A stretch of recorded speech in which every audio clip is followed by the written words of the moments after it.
Oi, Mari. Olá, boa noite. Você tá linda. Faz tanto tempo que a gente não se vê, né? Faz tanto tempo, é verdade, muito tempo. Hoje eu comentei com uma paciente, eu falei, eu vou falar com a Mari. Ela falou, ah, Mari, desde da hora que parou, a gente não se viu mesmo. Não se vimos mesmo, só nos falando, né? Agora nós também estamos nessa relação online, não é? Nessa relação É. virtual agora, né? E aí eu queria que você se apresentasse um pouquinho, falasse do seu trabalho, quem é a Mariana. Eu fiz uma apresentação, mas você vai fazer melhor do que eu. Claro, claro. Bom, primeiro eu gostaria de agradecer aí o espaço, né, que você cede um pouquinho seu aí, para a gente poder falar de um tema tão importante, né, de pais e filhos e a relação entre eles, não é? Principalmente nesse momento, né, de quarentena. Então, primeiro eu gostaria de agradecer. Bom, eu sou psicóloga clínica, né, e hospitalar, né? Então, a minha formação ela passa muito na formação inicialmente na educacional. Então, eu venho desde 98, né, trabalhando com os pequenos, não é? Eles vêm me acompanhando aí há muito tempo. Então, jovens e as crianças, né? E aí eu venho fazendo esse trabalho clínico e hospitalar com eles, né, com adultos também, mas especificamente com essas crianças e com esses jovens, né?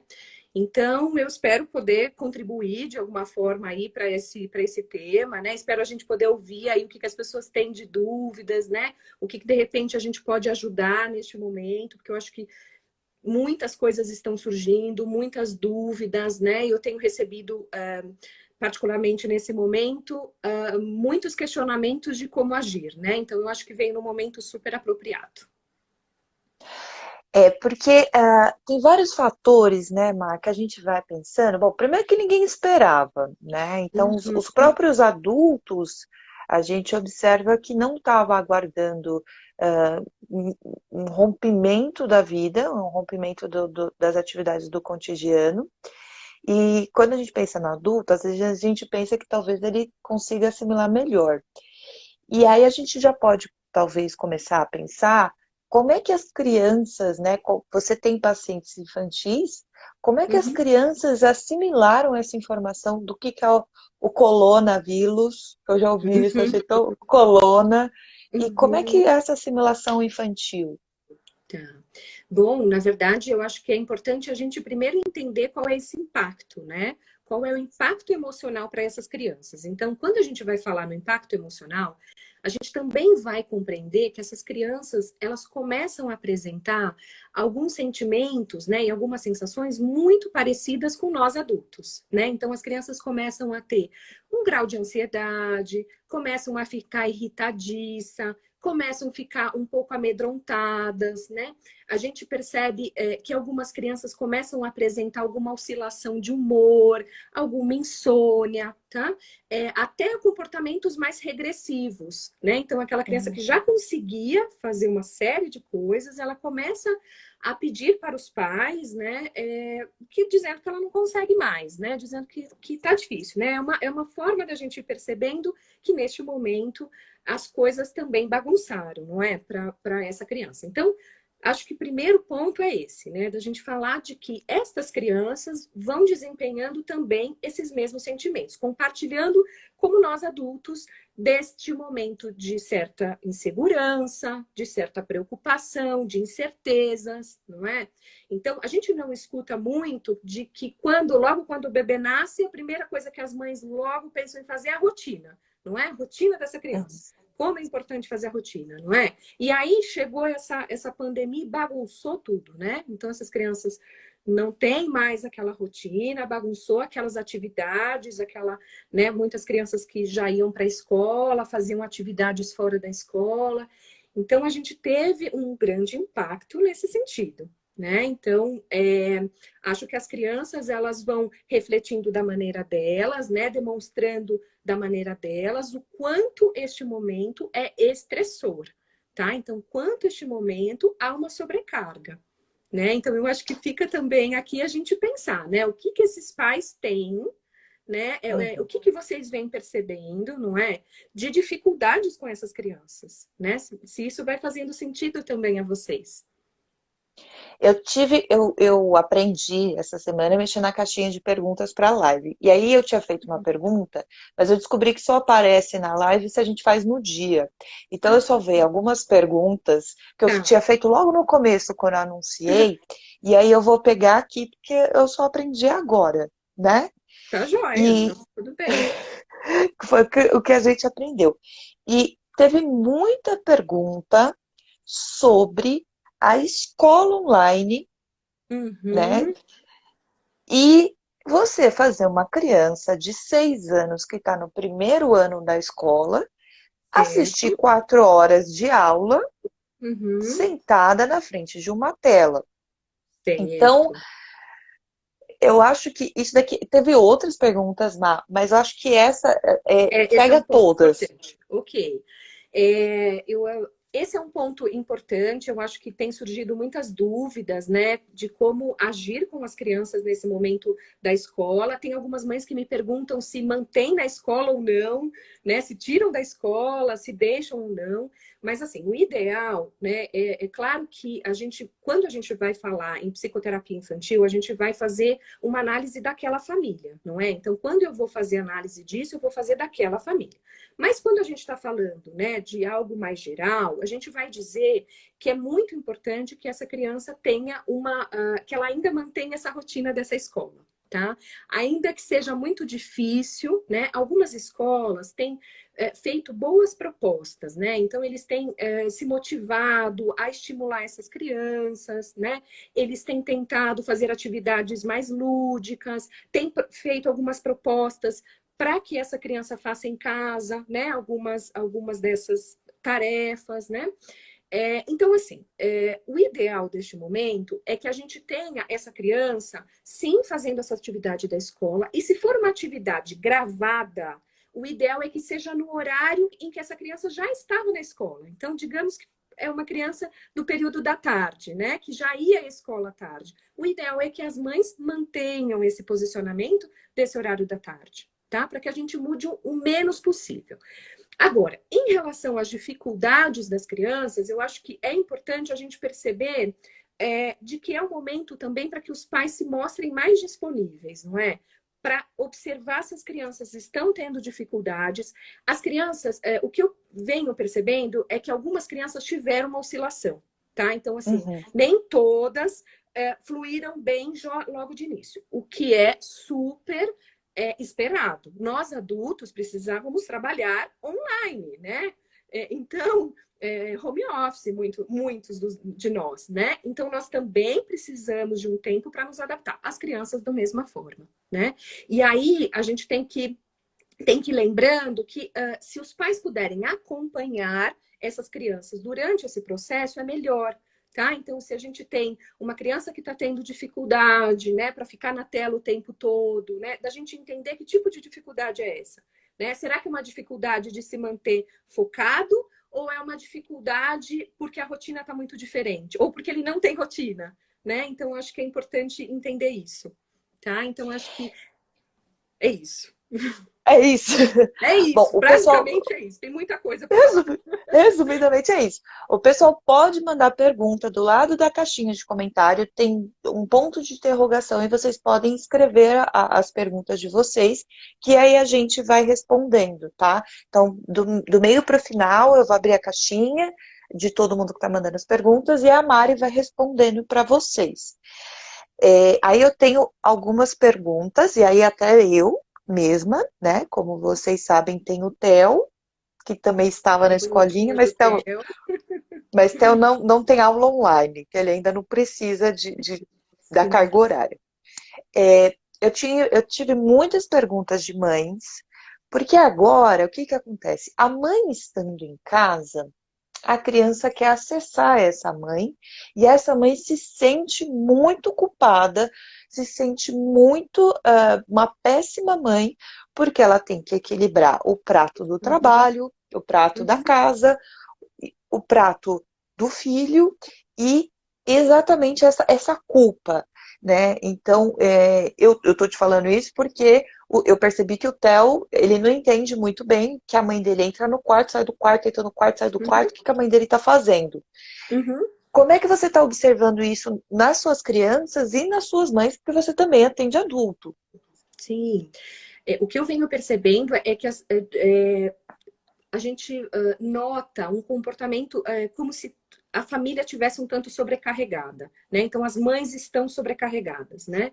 Os pais também, porque eles também muitas vezes têm que dividir essas tarefas. Então acho que não só a tarefa de cuidado, não é, com o filho, mas o cuidado com a casa, né? Enfim, o cuidado com o seu trabalho, né? E isso acaba trazendo um pouco essa sensação de culpa, né? Que você traz. Por isso que eu acho que é bem importante a gente ir lembrando de trazer uma organização para essa família. Então, quanto mais programada a gente tiver numa semana, então, vamos pensar que o ideal seríamos iniciar uma semana já com essa mãe organizada dentro desses horários, né? Então, por que é bacana isso? Porque a gente consegue visualizar quais são os horários que essa mãe está indisponíveis, quais são os horários que esse pai também está indisponível ou algum membro da família, né? Para que a gente também possa incluir nessa rotina algumas brincadeiras, né? Algumas coisas de convivência com essa criança, né? Então, eu sempre digo que o mais importante do processo de envolvimento relacional com a criança não é a quantidade de tempo, mas a qualidade do tempo, tá? Então, isso é muito importante. Então, eu tive alguns métodos que nós criamos para algumas mães, né? Então, assim, eu tenho algumas mães, né, que tiveram uma necessidade, assim, de precisar fazer alguns calls, né, durante o dia, e essa criança tinha uma dificuldade em entender que essa mãe, enquanto ela entrava no quarto e fazia isso. Então, nós criamos uma plaquinha de porta, né, para identificar quando era que essa criança também tinha que fazer um conteúdo sozinha, brincar sozinha também, né? O quando ela tinha que aprender que quando aquela plaquinha estava na porta, identificava que a mãe não estava disponível. Tá? Então, isso ajudou, né, a essa criança a identificar quais eram os momentos que ela não podia acessar a mãe. Tá? É uma criança de 3 anos, né? E a gente fez algumas mudanças nessa rotina, né? Mas e aí a gente tentou trabalhar um pouco essa dinâmica de tanto o pai quanto a mãe, de colocar essa plaquinha, né? E essa criança ter uma atividade específica nesse momento, né? Pode ser uma dica, né? Pode ser Pode ser. Adorei, achei ótimo. Queria que pode o ser Theo uma já dica. estivesse lendo. Sim, Ele podia sim. estar lendo. Mas pode ser um desenho, não é? Mesmo para uma criança pequenininha, a gente pode colocar um desenho, né? Algo que fosse de fácil leitura, né? Para que a criança soubesse, então ali, naquele momento, mamãe não está disponível, né? Então eu vou Mamãe ter que não brincar. está ali. Isso, né? Para que a gente. E aí é muito importante respeitar isso, né? Então não ficar burlando isso, né? E essa mãe ficar quando realmente ela tem uma dificuldade, realmente quando ela não pode estar disponível, tá? Para essa criança. Eu tenho uma bem específica, aí eu vou te colocar numa saia justa. Vamos lá. Faz parte do Mas psicólogo infantil, ela sempre fica em saias justas. você sabe que eu te admiro muito por isso, né? Demais. Mas essa pergunta aqui eu achei super interessante. Eu vi que a mãe entrou pelo nome do, né, que a gente tem aí. E aí Uhum. eu vou falar para você. É o seguinte, essa mãe relatou que ela é uma pessoa muito preocupada, muito ansiosa, e que Uhum. ela acabou passando para a filha dela um medo terrível do Covid. E agora a menina tem 6 anos. Ela não Tá, quer sair nem para tomar sol. Então temos tá. dois fatores. A mãe acabou falando, passa álcool, não sai, não faz isso, não faz aquilo. E Uhum. agora a menina está com fobia de sair no hall do prédio, ou tomar Tá, sol, ou fazer qualquer coisa fora da casa. tá. Bom, eu acho que isso vai falando do medo, né? Eu acho que isso vai falando do medo dos adultos, de todos nós, e do medo de como a gente vai falar isso com as crianças, né? E o Uhum. ideal é que a gente pense em fazer isso de uma maneira transparente com a criança, mas de uma maneira analisando o que essa criança consegue captar dentro da faixa etária dela, não é? Então a gente a gente vai transmitir para a criança, né? A gente vai conversar com essa criança sobre os cuidados, né? Sobre o que está acontecendo, né? Sobre os próximos passos. Mas a ideia é que a gente passe para essa criança um tanto de segurança. Tá? Que a gente Uhum. passe para essa criança um pouco de conforto, tá? Que a gente transmita para essa criança uma tranquilidade, né? Uma tranquilidade nos cuidados. E como é que a gente faz isso? A gente se trabalhando, né? A gente também verificando nossos próprios medos, nossas angústias, né? Nossas dificuldades, para que a gente esteja mais seguro para ter essa conversa com essa criança, tá? Então, tem que ter essa transparência. Não dá para a gente fechar com essa criança numa bolha, né? Uhum. Porque essa criança vai ter comprometimentos futuros importantes, né? Então a gente tem que evitar que isso aconteça. Não sei É se que o fica medo claro, fica. né? É que o medo, quando está com os pais, meio que talvez não perceba num diálogo, né? Porque agora a criança também está Sim, ouvindo tudo. Tá todo mundo dentro sim, de um quadrado. E às vezes o que a sim. gente comenta com a outra pessoa dentro de casa, a criança tá ouvindo, e, né? Uhum. E aí eu não sou psicóloga infantil, mas né, a criança entende as coisas. Não é um Sim, boneco que você sim, fala qualquer coisa que aquele boneco não está entendendo. Ela entende. sim. A criança E, entende, sim, é verdade, você tem toda a razão. Né? A e criança ela entende toda a dinâmica da casa, né? É por isso que a criança reflete de uma certa forma a dificuldade. Normalmente é uma dificuldade da família, tá? Então, normalmente a gente está falando numa dificuldade em que todos, ou a mãe, ou os pais, ou os principais cuidadores dessa criança têm essa dificuldade.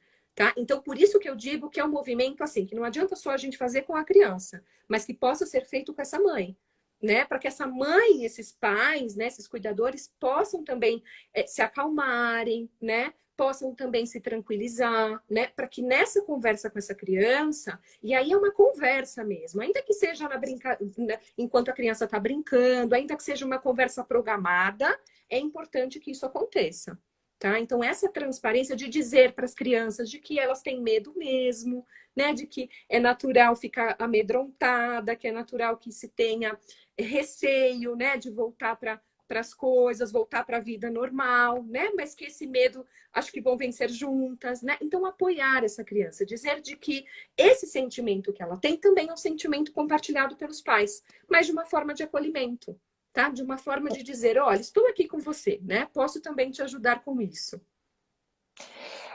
o que eu acho super importante que você falou para o pessoal que está entrando é a questão da rotina, que eu achei Uhum, super importante, a questão sim, de entender sobre a aula online e respeitar a progressão dessa criança, e também não exigir que ela, né, faça algo mesmo, porque a gente não sabe nem os efeitos disso, de como sim, essa geraçãozinha dessas crianças vai ver essa pandemia daqui a 20 anos. sim. Então a O gente que eu não tem acho que nem é ainda como imaginar. positivo, o que eu acho que de uma certa forma é positivo é que as crianças elas se mostram mais familiarizadas com a tecnologia do que nós. Tá? Então elas têm uma facilidade. Às vezes a gente fica tão preocupado, a criança não vai saber, a criança vai ter dificuldade, a criança não vai conseguir. E às vezes a criança consegue, sim, né? Às vezes ela consegue fazer aquelas dinâmicas, ela consegue acompanhar a escola. O que eu acho que é pior para as crianças e para os jovens é a socialização, tá? Essa perda desse social, é a perda, claro, que Hum, todos acabam perdendo, mas principalmente as crianças e os jovens, né? Porque eles deixam de ter essa troca, eles deixam de ter, muitas vezes, as brincadeiras com crianças da mesma faixa uhum. etária, tá? Então, assim, isso eu diria que é um ponto, eu acho que eles vêm sentindo muito, né? Essa, às vezes são crianças que têm que ficar entre adultos, né? Então, o quanto isso é difícil, né? Estar entre adultos o tempo todo. O tempo inteiro, é. E eu vou tentar abrir aqui, ó, para ver se aparece. Ó, apareceu uma pergunta, viu? Não sei se tá aparecendo para você, né? Ah, sim. Sim, apareceu. Como lidar com a criança que só chora o dia inteiro? Aí não especificou se é um bebê, se é Uhum. maiorzinho, né? É, É, então, eu acho que você acabou falando disso, né? Na verdade, assim, o que a gente precisaria saber é se essa criança está chorando agora, nesse momento específico, ou já era uma criança que vinha chorando, não é? Não fica claro também nessa pergunta, né? Se essa criança já vinha chorando ou está agora mais chorosa. Se ela está mais chorosa, pode ser um pouco, né? Também essa regressão que eu venho falando, né? Então, essa criança fica mais regredida, né? Ela fica mais Uhum. manhosa, ela fica mais irritada, mais sensível. Tá? Então, isso tem a ver com esse momento atual que passamos, né? Tem a ver com essa dificuldade desse momento em que estamos, tá? Então, pode ser, né, uma das hipóteses, não dá para falar sem conhecer o caso, mas pode ser também isso. Tá? Isso. É que tá todo mundo muito nervoso, né? Eu vou colocar outra pergunta aqui, mas eu acho até interessante colocar isso, que uns dias, né, acho que um mês atrás, o Theo ele teve uma crise de raiva. O Theo tem 1 ano e meio. Então ele Uhum, chorava e gritava desesperado, e justamente porque ele é um bebê, então as emoções ainda estão muito, né, recentes na vidinha dele, porque ele só tem 1 ano e meio de vida. E que às vezes a criança vai ter esses picos, né? Essa uhum, crise de choro do Theo, juro que você, Má, durou uns 10 minutos. Você via que ele estava com raiva, era raiva aquilo, uhum, e choro. uhum, Eu esperei passar, abracei ele e ele voltou a brincar. uhum. Pode acontecer liberações de emoções através do choro, como Pode acontecer raiva, sim. medo. Pode, é que os adultos se assustam quando às vezes vem alguma criança muito nervosa, muito irritada, achando que alguma coisa muito séria, muito grave está acontecendo, ou de que essa criança a criança ela também expressa, né, os sentimentos que ela vai tendo, né? Então a raiva, a irritabilidade é um dos sentimentos possíveis que vem aparecendo, né? Então a criança pode ter picos, como os adultos, né? Então tem dia em que nós acordamos muito bem, tem dias que é extremamente difícil, que nós estamos mais irritadiços, que é mais complicado, né? Agora, a gente precisa pensar se essa criança não vai começando a ficar nesse estado por muito tempo. Então, sinto que ela vem ficando por umas semanas, né? Já venho sentindo isso. Então, aí eu acho que é importante ficar em alerta. Tá? Porque picos eu não me preocupo tanto, né? Me preocupo mais quando a gente vai tendo algo que não seja tão pontual, né? Que seja é, é, assim, uma continuidade, né, desses comportamentos, né? Eu, eu vou. As perguntas que eu já fiz, eu tinha colocado. Essa daqui eu achei maravilhosa, ó. Como não jogar na criança a sua frustração por estar em casa na quarentena? Eu acho que essa é muito boa. Uhum. Quer dizer, como lidar, né, com essa própria frustração, né, de estar de certa forma, em isolamento, ou que temos novas medidas, ainda que esse isolamento tenha mudado, né? Eu acho que vai depender muito de identificar, né, o que é seu aí, né?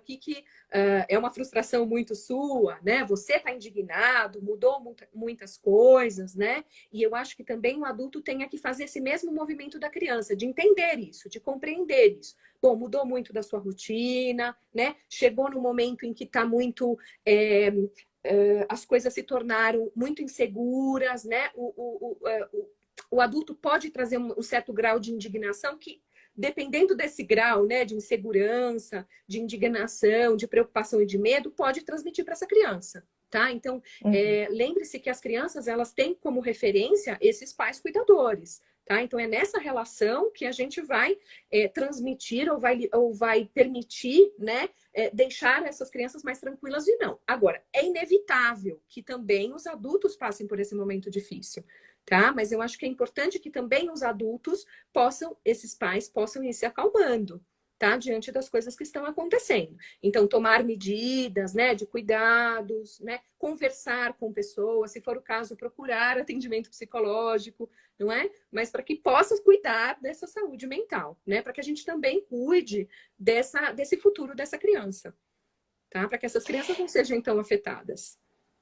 Tem uma coisa que as pessoas, né, eu estava olhando algumas notícias, algumas questões que estão na mídia, justamente para trazer aqui para a gente conversar.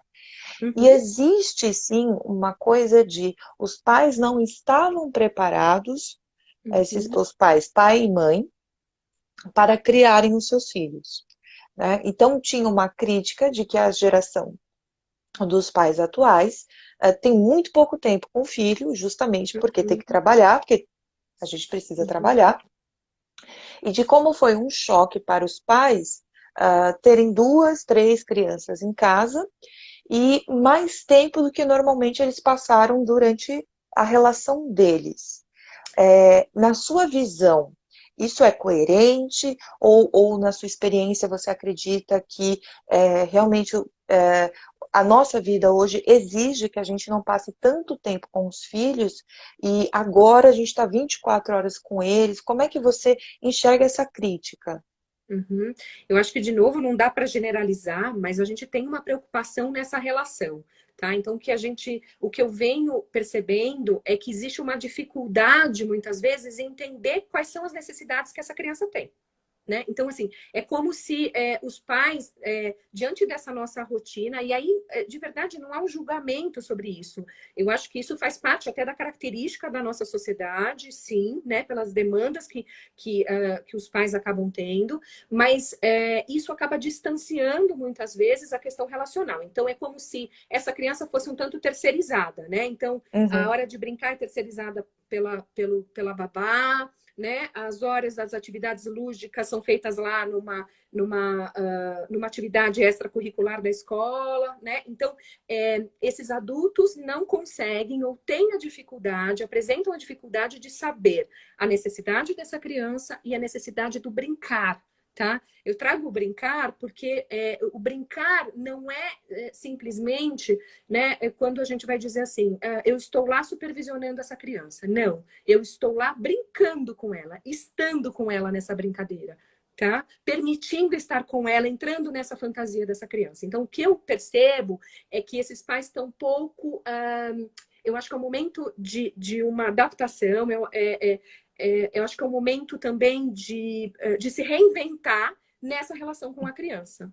Tá? Então, assim, é necessário que esses pais também aprendam a fazer isso, aprendam a brincar, né? A não só ficar no eletrônico enquanto a criança está brincando, não é que a gente vê muito hoje, né? Ah, a criança está brincando, mas ela está brincando ali, né? Enquanto os pais estão lá no celular, né? Então, que interação que tem? Isso vai falando da relação entre eles, tá? Então, a gente vai... então, este momento em que vivemos, eu acho que ele traz, como toda crise, né? Ela traz uma possibilidade de amadurecimento nessa relação com esses filhos, né? Então é uma grande oportunidade, né? Uma oportunidade de entender quem é essa criança, o que ele precisa, né? Claro, lidar com as suas próprias frustrações, porque os pais não são perfeitos, né? Lidar com as suas próprias culpas, né? Mas que possam também se mostrarem mais disponíveis para essa relação. Tem uma questão também que perguntaram, mas aí foi no outro dia, sobre as crianças e a saudade. Saudade dos avós, saudade das tias, da escola, saudades da psicóloga. Uhum. E como a criança, eles têm, algumas pessoas têm medo da criança esquecer ou da criança deixar quebrar esse vínculo. Aí eu gostaria que você desse o seu Uhum. recado em relação a isso. Uhum. E, e de que essa saudade fosse como se fosse um trauma para essa criança. Tá. Então, teve três perguntas sobre isso. Então, a primeira pergunta era se a criança vai esquecer, se a criança vai Uhum. abandonar, se isso vai ser um trauma. Eu Uhum. entendo, eu já sei até o que você vai responder. Uhum. E como lidar com essa coisa da saudade, do eu quero Tá. vovó, eu quero vovô, enfim. Tá. Eu acho que uma dica importante nesse momento, eu vou começar até pelo fim, né, que você vem me perguntando, é assim, como nós estamos num método diferente, né, dessas relações, então estamos nesse virtual, né, eu sempre recomendo para os pais, quando eles forem fazer isso com a família ou com pessoas importantes, que eles possam demonstrar para a criança como se a gente estivesse próximo. Então, é comum nos atendimentos com o meu infantil da gente quase se tocar na tela, né? De a gente quase se abraçar, né? É uma simulação, mas isso traz uma sensação para a criança muito bacana, tá? Ainda que a gente não se toque fisicamente, mas é muito importante de que a gente mostre para a criança, puxa, o que você está fazendo? Então, se eu estou conversando virtualmente com uma criança, puxa, eu vi que você pegou um brinquedo novo, que bacana! Hoje eu vi que você está, enfim, fazendo uma atividade diferente, né? Mas que você se mostre atento, né? Que você se mostre não só atento, mas assim, disponível ao que essa criança tá fazendo, tá? Então, essas relações, né, elas não vão se perder. Mas é importante de que a gente mantenha elas. E para a gente manter, é como toda relação na vida, né? A gente precisa saber ir cultivando essa relação, não é? E o cultivo disso para essas crianças é importante. Então, mesmo que seja numa tela de um computador, mesmo que seja pelo celular, né? Mas de que a gente possa proporcionar momentos de estarmos próximos, sabe? Ainda que distantes, tá? Então, isso é possível, tá? Então, com algumas crianças, nós fizemos como se fosse uma cartilha das saudades, né? Então, nós fizemos cartas e desenhos para algumas pessoas específicas. Tá? Então, assim, você está com saudade de algum familiar? Vamos escrever, então, vamos desenhar sobre isso, para que depois você possa entregar para essa pessoa, né? Então, existem algumas crianças que a gente está fazendo esse trabalho, né? De poder trabalhar com essa saudade, né? Com esse conteúdo aí, né? Desse distanciamento, né? Então, como é que a gente trabalha isso? Né? Então, acho que é importante essa pergunta, porque acho que fala de como a gente tem que adquirir isso agora, né? Como é que a gente faz isso agora? Como é que faz? A questão do trauma. Se essa distância vai gerar trauma na criança. Uhum. Eu acho pouco provável que gere exatamente um trauma só por esse distanciamento em si, sabe? Eu acho que tem outras coisas que podem prejudicar essa questão da criança, mas não exatamente o isolamento, né? Essa saudade em si. Eu acho que tudo vai depender da maneira como a gente vai lidar com isso. Tá? Então, assim, o que a gente vai proporcionar para essa criança, se a gente vai deixar ela também falar com essas pessoas, se a gente vai deixar elas expressarem aquilo que elas estão sentindo, porque quando a gente tem saudade, eu tenho uma pacientinha que ela fala assim, Adoro pacientinha. dói muito dentro do coração, né? Então, e ela fala, é uma dor, porque dói, né? A saudade dói, né? Tem momentos em que ela aperta nosso coração, não é? Então, é isso, né? A gente pensar que a saudade é assim mesmo, e a gente dizer para a criança, validar isso, né? E dizer, olha, isso é uma saudade que você vem sentindo, né? Puxa, vamos pensar o que lá, quando a gente puder estar com essa pessoa, o que a gente vai poder fazer juntos, né? O que você vai querer fazer com ela, né? Então, para que a gente estimule isso, tá? Porque isso é uma possibilidade bacana dessa criança não se ver distante dessa pessoa. Essa época que a gente está vivendo, pelo menos eu vejo como todo mundo tendo que lidar com frustrações, todo mundo está tendo que lidar com tô perdendo o controle, porque todos os planos de 2020, não é mesmo? A gente está tendo que rever e traçar novos caminhos ou aguardar para que o caminho continue a seguir. Como é que a gente pode explicar para uma criança, por exemplo, que ela não vai viajar no final do ano, talvez, que o aniversário, que eu vi que isso pegou muito as crianças, né, que estava esperando muito a festinha dela, que ia chamar todos os amigos da escola. Essa frustração, ela é tão maléfica assim quanto as pessoas acham? Não, na verdade, a frustração faz parte do processo de aprendizagem e de crescimento dessa criança, de amadurecimento dela. Então, é importante que ela entre em contato com a frustração. Ainda que a gente não queira, né? Porque não conheço ninguém que não queira se frustrar, né? Eu acho que ninguém quer se frustrar, né? Todos nós queremos manter os nossos planos, manter nossa viagem, manter as nossas coisas em ordem, não é? Mas é importante também que a gente mostre para a criança que existem outras coisas coisas que a gente pode fazer, não é? Então não vai dar para viajar mesmo, mas será que a gente não consegue fazer uma outra coisa, uma coisa bacana, de repente um piquenique num parque que é liberado, ou que de repente na casa de alguém que fique mais seguro, né? Quer dizer, não sei, né? Mas que tipo de atividades a gente pode propor, ou que tipo de coisas a gente pode trazer para essa criança, não como uma substituição, mas como uma ideia de a gente trabalhar essa resiliência, né? Essa capacidade de frustração, né? De dizer, olha, não aconteceu, é muito triste que não aconteça, mas não vamos deixar também de comemorar o aniversário, não vamos deixar de fazer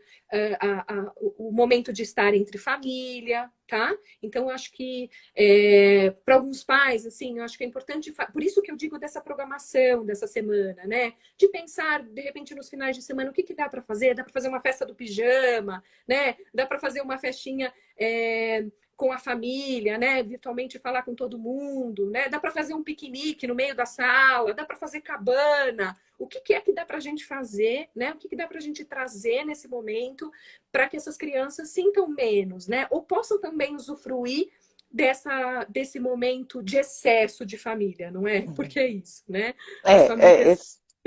É muita família, né? Sim, é um excesso nessa relação, né? Com esse tempo que estão juntos. Má, a gente está se aproximando do final, você acredita? Puxa, nossa, foi tão rapidinho. Parece sessão, né? Parece quando a gente está fazendo a sessão, aí quando a gente olha e fala, eita, já É que o foi. psicólogo tem muita coisa para falar, né? É que, né, não tem jeito, né? A gente sempre tem um monte de coisa para falar. E eu também escolhi o assunto aí que tem muita coisa para falar, né?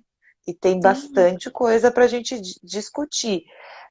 Eu queria que você falasse o que você acha que você não conseguiu expor, o que você acha que seria uma mensagem importante. Esse vídeo vai ficar salvo no YouTube, então as pessoas podem olhar depois. Então, vou deixar a palavra com você.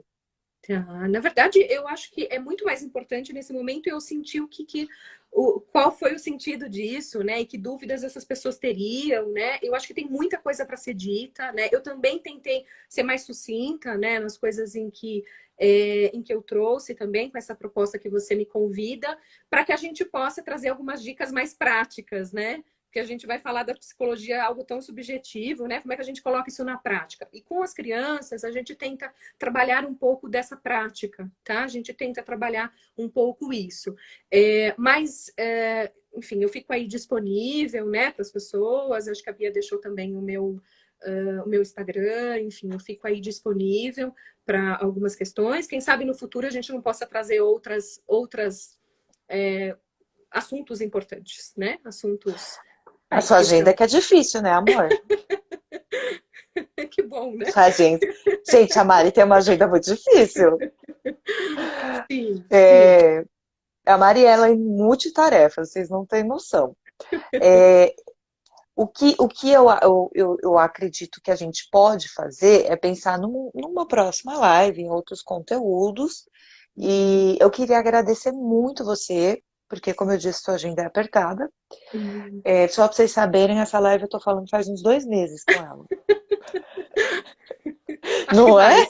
Acho que mais, na verdade. Eu tô te devendo já isso, já faz um tempo, né? Já faz um tempo mesmo. Mas E eu gosto... Chegou. E eu gosto muito da fala da Mari, porque eu acho que é muito esclarecedora.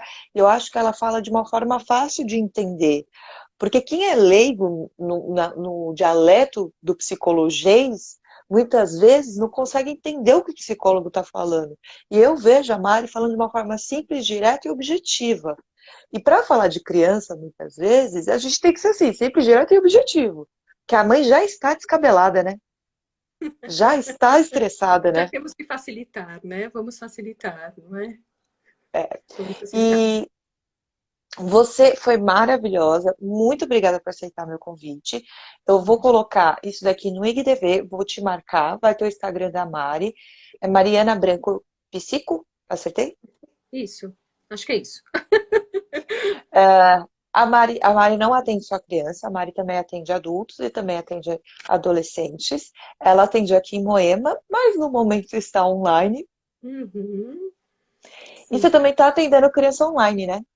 Sim, na verdade, existe, houve uma adaptação, tá, das psicólogas infantis, né? Não são todas que fazem esse trabalho, mas a gente, eu me adequei esse novo modelo, tá? Então, isso é feito da mesma maneira, então todo o conteúdo terapêutico é feito com acompanhamento, mas normalmente eu converso com os pais para que a gente alinhe tudo isso, né? Então, algumas recomendações. Existem pacientes que já estavam comigo, que fica mais fácil, não é? E fica. E se não, precisam receber essas instruções, né? Então, é possível, tá? É possível a gente fazer isso de uma outra maneira. Tá bem? Obrigada, Bia, mais uma vez pelo convite. Eu acho que as perguntas foram ótimas. Eu acho que espero que tenha sido esclarecedor aí de alguma forma. Você foi maravilhosa, eu adorei. Eu queria muito voltar aqui, a gente vai marcar outras, eu tenho certeza. Gente, muito obrigada pela audiência. Se vocês tiverem dúvida, podem ir atrás da Mari, ela é super acessível. Fiquem tranquilos que a gente volta de outras vezes outros assuntos. Isso mesmo. Obrigada. Obrigada. Boa noite a todos. Um abraço em você, tô com saudade, tá? Também tô. Faz tempo que a gente não se vê, né? Em breve, em breve. Faz muito tempo que a gente se abraça, mas em breve. Em breve isso acontecerá. Beijo, gente. Beijo, Tchau, tchau. beijo. Tchau, tchau.